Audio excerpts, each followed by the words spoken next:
Olá, meu nome é Lara Romão Américo Ribeiro, eu sou aluna de Física da Universidade Federal de Viçosa, sou aluna de C do Laboratório de Física Biológica da Universidade Federal de Viçosa, orientada pelo professor Márcio Santos Rocha.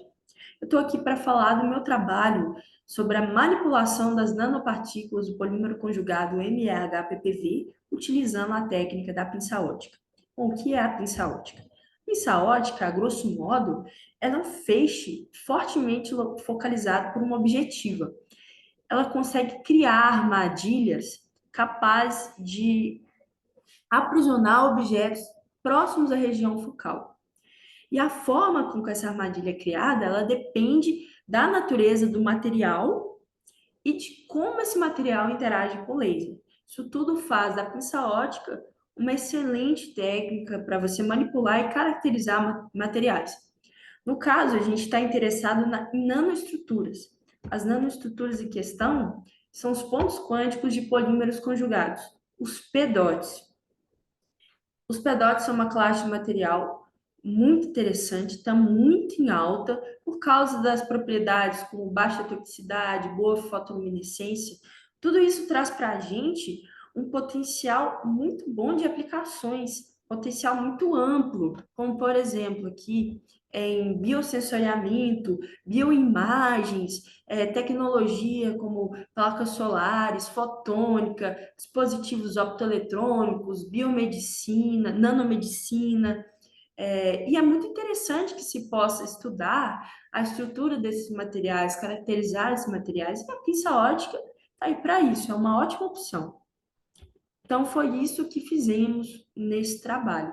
O polímero em questão, os PEDOTs, eles vêm do polímero MAHPPV, é com ele que a gente trabalhou. Aqui é a pinça ótica.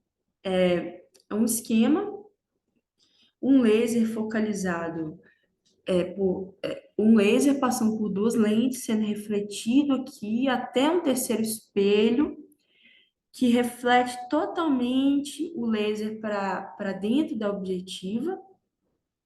A objetiva cria uma armadilha, aprisiona a partícula nessa armadilha, e aqui a gente tem um LED e ilumina a amostra.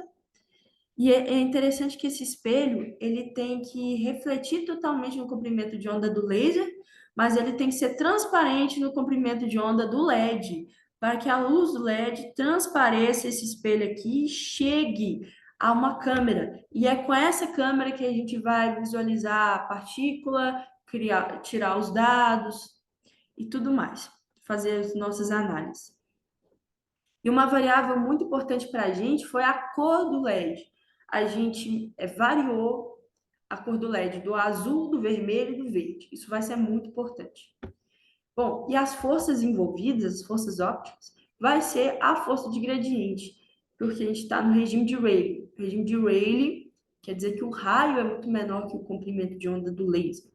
Também a gente tem coisas como o campo elétrico ser constante, o gradiente do campo elétrico ser constante no interior da partícula, dá para a gente essa expressão aqui da força de gradiente. A gente pode ver que ela depende do volume da partícula, do índice de refração do meio que ela está imersa, da polarizabilidade, que depende também da constante dielétrica relativa, que mostra ainda, né, o que eu falei no início, que a força, essa armadilha, ela depende fortemente das características de parâmetros do material sendo pensado.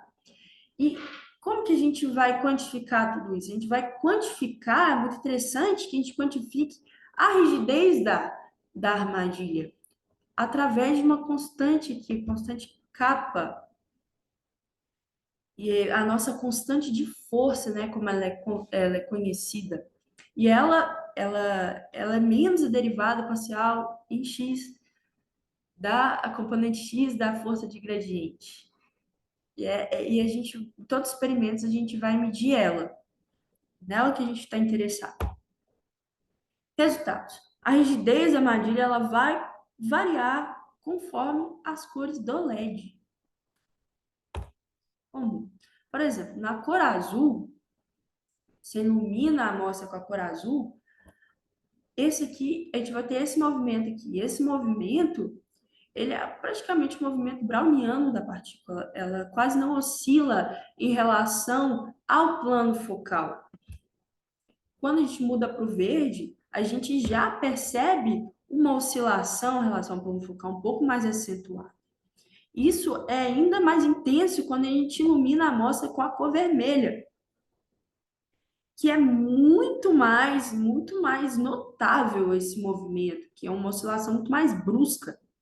Lembrando que é a mesma partícula, a gente tem aqui agora um comparativo só mudando as cores do LED. A gente percebe aqui, ó, que a rigidez da partícula vai decrescendo conforme essa sequência. Você muda as cores do LED nessa sequência. E para a gente estudar isso, a gente calibrou, ou seja, a gente mediu a constante de força em várias situações, em duas situações, na verdade, variando a potência e variando o raio.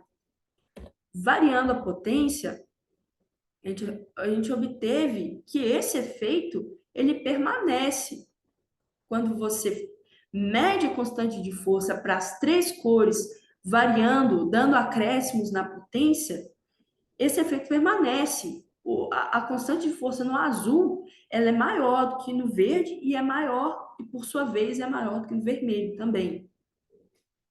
Isso é tanto para a componente X da constante de força, quanto para a componente Y da constante de força. E também medimos a constante de força para as três cores, pensando partículas de tamanhos variados. E isso também acontece, que como a gente consegue ver nos gráficos, tanto para a componente X da constante de força, tanto para a componente Y. O azul aqui é maior que no vermelho, é maior que no verde, e aqui é maior que no vermelho também.